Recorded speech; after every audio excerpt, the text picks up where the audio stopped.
A new report out this morning from a key group of the world's 38 most wealthy nations sharply downgraded its current year growth forecast for the United States, going from a forecast for 2025 of 2.2% growth projected to now just 1.6% growth in March. The group adding further dismal projections for the future, and they expect the global economy to slow markedly both this year and next.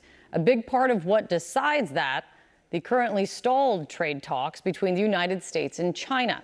Those negotiations are a huge focus as well for one industry in particular, footwear, calling tariffs an existential crisis and trying to hold on to hope from recent comments made by President Trump like this. We're not looking to make sneakers and T-shirts, and we want to make military equipment. We want to make big things. We want to do the AI thing with the computers and the many elements. But the textile, I'm not looking to make T-shirts, to be honest. I'm not looking to make socks. We can do that very well at other locations. Joining me right now is Matt Priest. He's the president and CEO of the Footwear Distributors and Retailers of America, a leading footwear trade group that represents dozens of companies like Nike and Crocs. Thanks for being here. We've kind of been checking in with you throughout, from before all the tariffs were imposed to all throughout this very long and not yet there journey. You sent a letter to the administration about those remarks, applauding hearing that the president isn't interested in maybe pushing you to try to companies to manufacture in the United States right now, and asking for an exemption for the footwear industry from the reciprocal tariffs. Have you heard anything back? We've not heard anything back, Kate, but this started a process back in January where we asked the president to exempt us. We've been concerned about these tariffs. We pay billions of dollars in tariffs anyway, right? We have for 100 years. So for us, we wanted to encourage the president, as he made that statement, that yes, the policy should actually line up with the rhetoric. Stop tariffing and taxing Americans on shoes and socks and T-shirts, as the president said, and focus more on those strategic industries. Look, I mean, the fact of the matter is tariff rates have not changed, right? They're still on. They're still hitting the industry and going to hit the industry. What happens if you do not get the exemption? What happens in the industry? Costs will go up. This is an inevitable fact. In fact, we're here this week at a big market week in New York. We have this every 4 times a year. All the conversations, Kate, are around what are we going to do for costing for products sold in 2026? And no one knows. None of our brands or retailers know how they're going to be able to price goods in this environment when you're not sure what the tariff or the tax at the border is going to be. Is the uncertainty worse, or is the tariff rate worse? The uncertainty is typically worse. Now, when you're at 145, 154% tariff, which we saw just a few weeks ago, that's an embargo. So that's obviously terrible. But if you're just not knowing where the tariff rate is going to land between 30%, 15%, 10%, then that uncertainty makes it very difficult to understand how to cost those goods. Have prices gone up? No, prices have not gone up right now. In fact, we're in this era where they're pretty muted. And that's our big concern, is because even with prices not up at this moment, because the tariffs haven't had a full impact on the cost of goods, our consumers have pulled back. And so we see declining sales. So our concern is that as prices go up, that's going to tamp down on consumer demand. And so what's going to happen when those prices do go up, particularly at back to school and holiday? So that becomes the big question, right? Yeah. I mean, let's ask this in kind of like in 2 buckets. What this means for American business, American footwear companies, and what this means for the American consumer. If nothing changes, and that's the only thing you can work with when it comes to reciprocal tariffs, what is that going to mean for anyone who is out there shopping? In the letter you mentioned that I would read that the average American spending on average $30 to $50 when they're in buying shoes. What is that going to mean for people when they're doing back to school shopping? It's going to be higher costs, of course. And the bigger concern, Kate, is this is on everything. So even if we think that we are recession proof as an industry, we know that because costs and tariffs have gone up on every single consumer good sold in this country, the discretionary income, right, the stretch of the dollar for the American consumer is going to start to shrink back. And so that's going to... What's the estimate that you're hearing from companies, from Nike to Crocs to, I mean, you represent all the big names in the industry. If things don't change, what is it going to go up by? I mean, I just had the CEO of beauty cosmetics Right. on last week, and they are planning on raising their products, each product by $1 starting August 1. What are you hearing? How much are companies saying they fear they're going to have to raise prices by? Yeah, so every company's different. Yep. They're all in a different part of our market. But in a general sense, we're looking 15 to 20% to cover.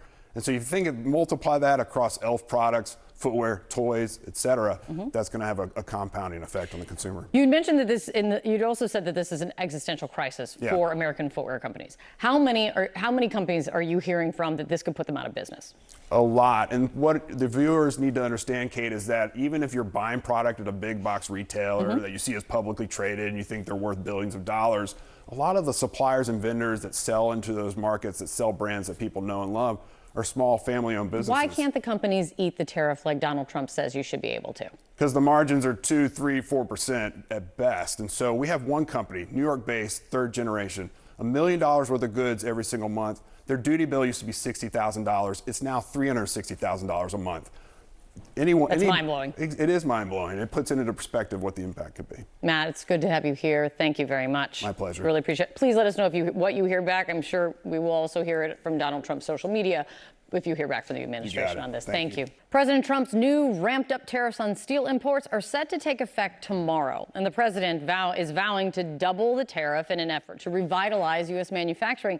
The decision sent steel stocks sharply higher to start the week, but there's more. CNN's Matt Egan tracking this one for us. What did the steel industry saying about this? Okay, the steel industry is loving it, right? Because the president is essentially tripling down on using his favorite weapon, tariffs, to revive the Rust Belt. So we did see steel stocks skyrocket yesterday. We saw a 10% gain for Nucor, 10% gain for Steel Dynamics. Cleveland-Cliffs, 23% increase yesterday alone. That was the biggest one-day increase for that stock in almost a decade. And just to remind you of where we are on steel tariffs, because it's a little confusing, the president did put a 25% tariff on steel in February, and then on Friday he vowed to double it to 50% starting tomorrow. And look, he's got a point here. The steel industry is certainly in decline, right? Production is down massively. Employment is down dramatically from where it was. This has really been very painful for a lot of communities. And look at U.S. Steel. It used to be the most valuable company on the planet. Now it's kind of a struggling afterthought in this modern economy. And analysts do say that 50% steel tariffs, if they stick, which is a big if, but if they did, that could encourage more steel production in the United States. But here's the problem. It's also expected to increase prices of steel. And the ironic part here is that there's more people who work at companies that use steel as an input than who actually work in the steel industry itself. Obviously, autos is the big example here, right? And we saw auto stocks fall yesterday because they use steel, and now their input costs are going to go higher. Former Obama economic official Larry Summers and Clinton Treasury Secretary, he's warning that these steel tariffs will backfire. Take a listen to what he said yesterday. The net effect of this is going to be to destroy manufacturing jobs. The net effect of this is going to be to push up consumer prices, to make, for example, our automobile industry less competitive than it would otherwise be. This is ready, fire, aim kind of policy.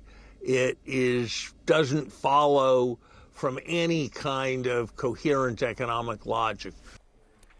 And given how volatile the tariff strategy has been, Summers also said he thinks it's extremely unlikely that this is really going to persuade companies to move production back to the United States. And we don't need to look back that far in history to see how this can go. Back in 2018, the president did put steel tariffs in place. And research does show that steel employment did go up, but only slightly, by 1,000. And look at this, manufacturing jobs at companies that use steel went down by 75,000. That's telling. That's a graphic. That's something to pay attention to. Right, and we don't know how it's going to work this time, Kate. But we also don't know if they're going to stay in place. I mean, the uncertainty of it all. Right, for more than a few hours. We don't really know. Right, but history does show that this can be a risky strategy. Risky, I would say so. It's good to see you. Thank you, Kate. Thank you.